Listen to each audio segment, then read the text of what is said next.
Bonjour à tous, bienvenue dans Parlons d'Europe avec la Maison de l'Europe, Centre d'information Europe Direct. Aujourd'hui, mon invité est Pierre-Yves Monjal. Donc, Pierre-Yves Monjal est professeur de droit public à l'Université François Rabelais à Tours. Bonjour Pierre-Yves. Bonjour Christine. Merci de revenir une fois de plus pour répondre à mes questions. Et donc aujourd'hui, nous avons décidé de parler de l'Europe sociale. L'Europe, est-ce que c'est un mythe? Est-ce que c'est une réalité? Finalement, qu'est-ce qu'on met déjà sous ce mot d'Europe sociale? Qu'est-ce que ça veut dire? Parce que c'est peut-être ça le vrai problème. Oui. Nous sommes dans une Union européenne qui a un projet économique quand même. Et qu'est-ce que ça veut dire? Alors, c'est vrai que ce n'est pas un sujet qui est très simple, l'Europe sociale. Déjà, vous posez une bonne question. Ça veut dire quoi, l'Europe sociale?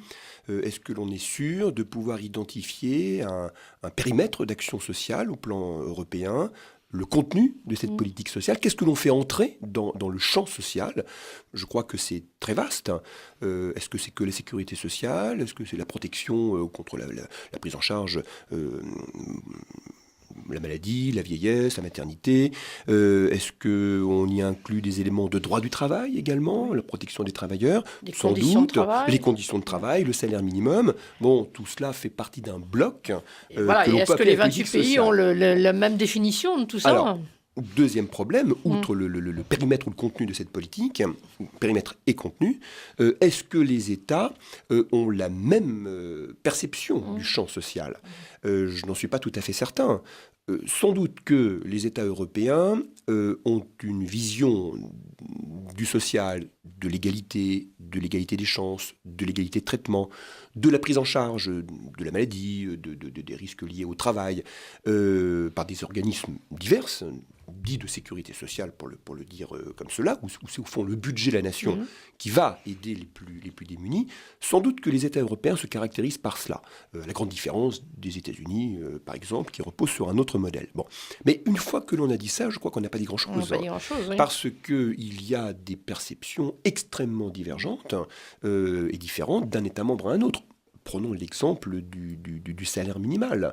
Sans doute que la plupart des États ont mis en place des dispositifs correspondant à notre SMIC, c'est-à-dire au salaire minimal, mais avec des disparités très différentes. Le traitement du chômage n'est pas le même. Les questions de sécurité sociale, à la fois la gestion par les organismes et les degrés de couverture, taux de couverture, ne sont pas les mêmes. Et la vieillesse aussi. Alors, bien entendu, la prise en charge de la vieillesse. La prise en charge, mais c'est un sujet qui est de plus en plus pointu et qui est porteur, qui est d'avenir, si on peut dire. Malheureusement, la vieillesse est là aussi un exemple tout à fait intéressant. Qui prend en charge? Quelle structure? Je crois que les États européens sont peut-être sensibilisés sur les mêmes sujets, mais n'ont pas la même perception. Alors, la conséquence de cela, c'est quoi? C'est que les États européens, les États membres de l'Union européenne, s'ils ne s'entendent pas sur le périmètre, le contenu, sur la définition de ce qu'est une politique sociale, vont avoir un mal considérable à attribuer à l'Union européenne des compétences, des pouvoirs, des domaines d'action dans le champ social. Alors, si on fait un tout petit peu d'histoire de l'Union européenne, de la construction européenne, est-ce que, au moment de la CE, dans le marché commun, est-ce que c'est quelque chose qui avait été évoqué ou pris en compte? Comment ça... Alors, là, il faut, je crois, raisonner de manière claire. Il suffit de lire les textes, tout simplement. Il ne faut pas se tromper. Le projet communautaire... Alors d'abord la CECA, mais ce qui nous intéresse, c'est la communauté économique européenne qui va devenir l'Union européenne, comme on sait. La CE est un projet économique et libéral. C'est tout. Des règles de concurrence, des règles qui s'appliquent aux entreprises, principalement, et le développement d'un marché commun qui va devenir un marché intérieur comme facteur de développement économique. Et si l'économie va bien, au fond, tout va bien. C'était un petit peu l'idée qui était retenue. Pour autant, il faut le reconnaître, dans les toute première version du traité CEE, il y avait des articles consacrés à la politique sociale, au Fonds social européen. Mais quantitativement, c'était 2-3 articles et ça faisait 15 lignes. 5, oui. Voilà. J'allais dire 5 lignes. C'est plus générique que moi. Ça dépend de la taille des lignes. Je n'ai plus exactement en tête les textes, mais c'était quand même très limité. Alors, Et aujourd'hui, en quantitatif, ça c'est représente ça qui quoi? est très intéressant. N'importe qui peut ouvrir le traité de Lisbonne et le traité sur le fonctionnement de l'Union européenne. Alors, de mémoire, je crois que c'est l'article 151 qui est consacré à la politique sociale. Et là, vous avez plusieurs pages désormais consacrées à cette politique sociale. Donc quantitativement, il y a du texte. Plus le Fonds social européen, plus les valeurs sociales qui sont affirmées dans les différentes parties du traité. Donc on a un socle de normes, de droit primaire, comme on dit, consacré au droit social. Alors quantitativement, on pourrait dire, c'est merveilleux, ça y est, on a réussi à équilibrer l'économique et le social. Non, il faut faire un travail d'analyse juridique. Et on s'aperçoit de quoi? On s'aperçoit que ce sont toujours les États qui ont la compétence en matière sociale, et que l'Union européenne peut intervenir, mais je dirais en appui, alors plutôt dans une logique de coordination de cette politique sociale. De rappeler un peu les grands enjeux, peut-être. De rappeler les grands enjeux, de définir des standards minimaux sur lesquels les États peuvent s'appuyer, mais ce n'est pas à proprement parler une politique aussi aboutie que la politique agricole commune, et ce n'est pas une politique qui a fait l'objet d'une volonté commune. Pensons à l'euro. Le passage à l'euro, ça s'est fait en 6 ou 7 ans. C'est assez miraculeux comme affaire. Oui. Mais il y avait une telle volonté économique et politique derrière que ça puisse se réaliser. Si les États mettaient la même énergie pour que l'Union européenne intervienne dans le champ social, eh bien, on aboutirait au même résultat. Mais ce n'est pas du tout le cas. Alors, est-ce qu'il y a quand même... donc, on sent bien que c'est quand même... une politique des États. Le périmètre de l'Union européenne dans ce domaine est quand même assez limité. Oui. Si je vous écoute bien, c'est surtout de la coordination, essentiellement. Est-ce que, malgré tout, il y a quand même des domaines dans lesquels il y a eu des avancées? Oui. Je pense, par exemple, à notre carte de sécurité sociale européenne. C'est quand même un objet intéressant. C'est un objet intéressant. Alors, c'est très intéressant d'étudier cette politique sociale. Pourquoi ? D'abord, premier constat, nous avons quand même de la réglementation européenne. Des directives, principalement, des règlements également. Mais ce qui est assez amusant, sans être cynique, c'est qu'on pourrait dire que le social a toujours suivi l'économique.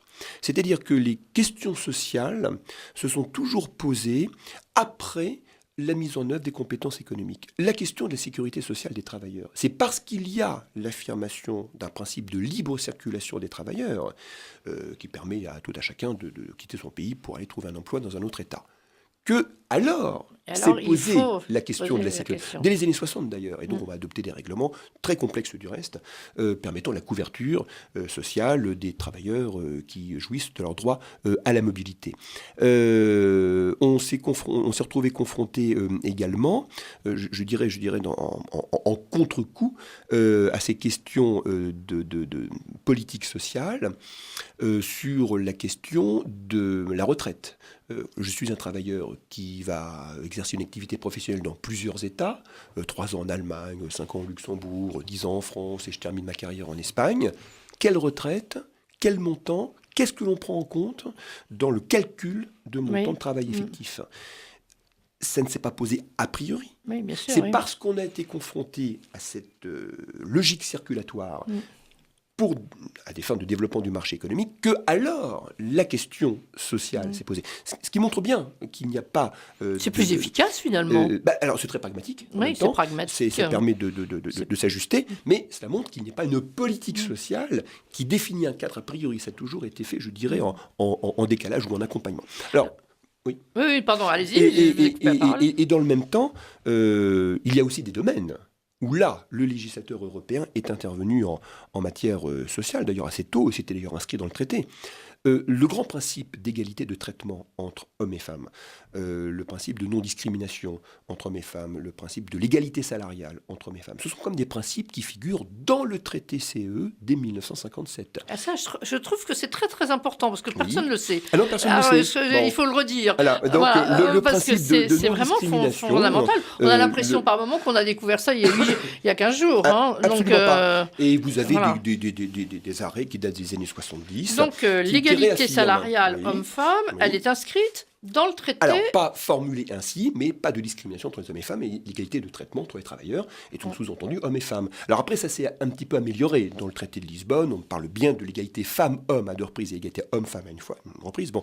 Et nous avons du droit dérivé qui est intervenu là-dessus, notamment des directives très importantes sur...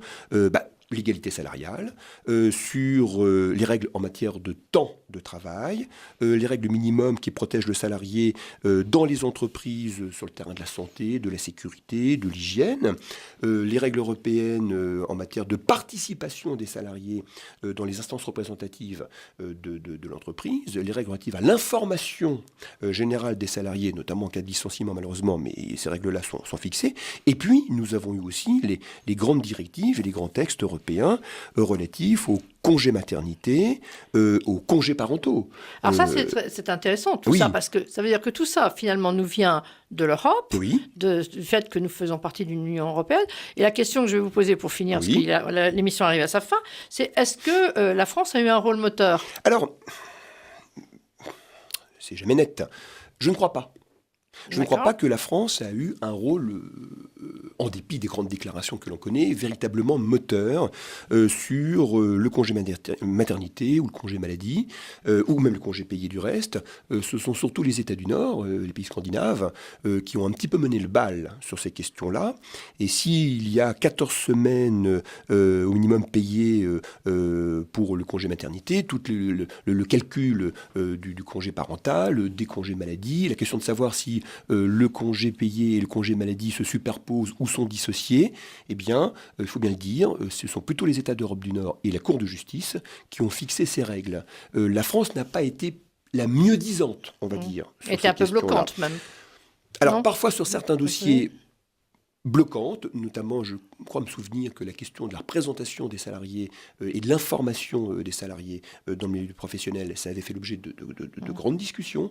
Sans être bloquante, la France n'a pas été la mieux-disante sur ces questions sociales. Donc pour finir, bien, on peut dire merci les Scandinaves, merci l'Union européenne finalement. Pour certaines questions, je pense que l'Union européenne a fait un travail effectivement très important en matière sociale. Merci beaucoup Pierre-Yves et à très bientôt. Bonne semaine à tous.